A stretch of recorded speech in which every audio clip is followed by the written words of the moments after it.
I have been making and testing masks. This design is from the University of Florida, and they were using it for actual medical equipment with a little bit stronger fabric than what I have here. They use level 6 out of 6 for medical workers. This is level 5 out of 6.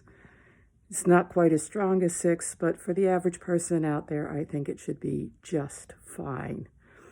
I want to show you how I tested these to see what could get through them. I have 2 bowls here, one with cocoa powder and one with ginger powdered. And I'm going to test and see whether the powder can get through this mask or not. This is the kind of fabric that would be used to keep medical equipment sterile after it's been sterilized.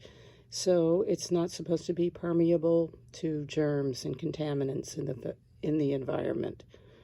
I'm going to run a vacuum cleaner through this fabric and see if it picks up any of these powders made of spices. The cloth comes with 2 layers that are fused together, and I'm going to conduct the test through both layers. I'm covering the end of my vacuum with a piece of clean black cloth so I can see whether anything lands on it or not. Then I'm holding the medical fabric over the black, and I'll turn on the vacuum and see what happens.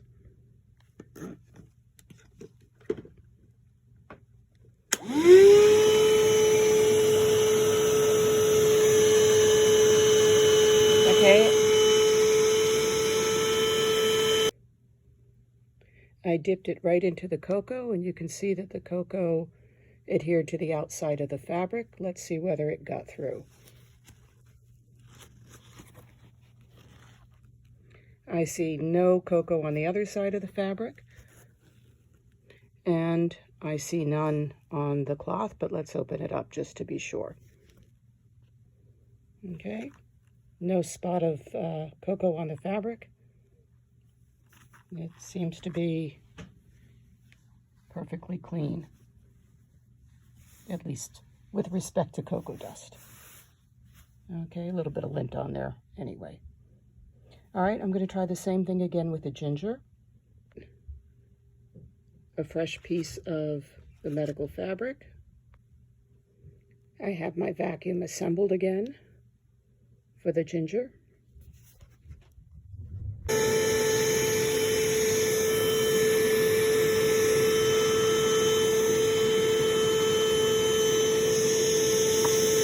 Again.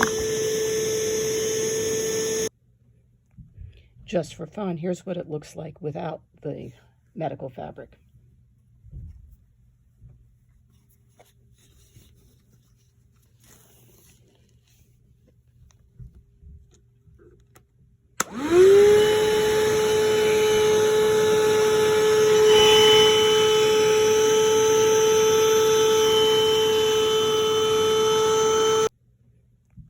Just for fun, here's what it looks like without the medical fabric.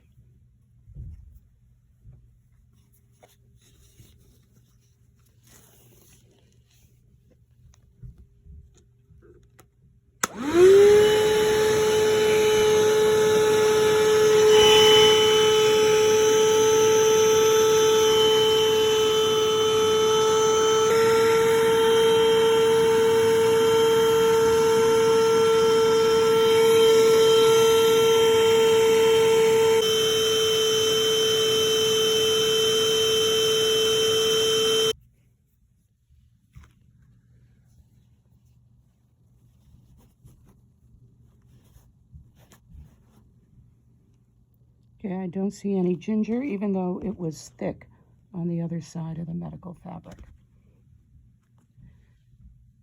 One more test that I'd like to try is to actually spray some water droplets through the fabric and see if it's permeable to water, since the real concern is viruses that are contained in water droplets.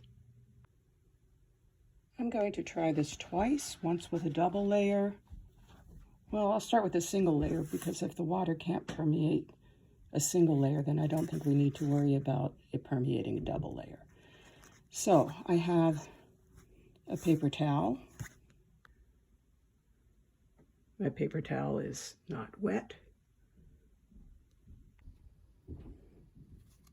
Okay, this is a double layer.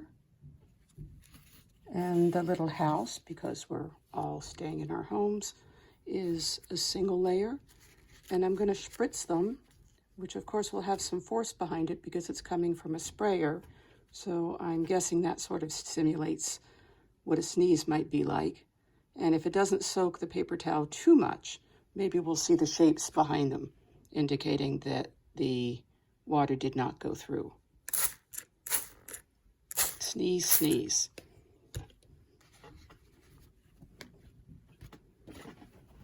Now hold that up, and there's our house and our sun. The water didn't permeate 2 layers or 1 layer.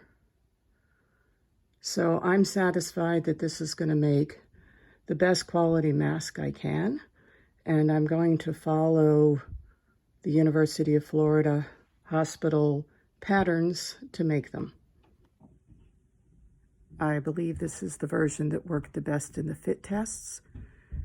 I like it because my glasses don't fog up, and that means I've got a good test, a good fit.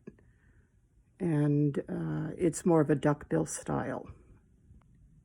They also have a plan for this style,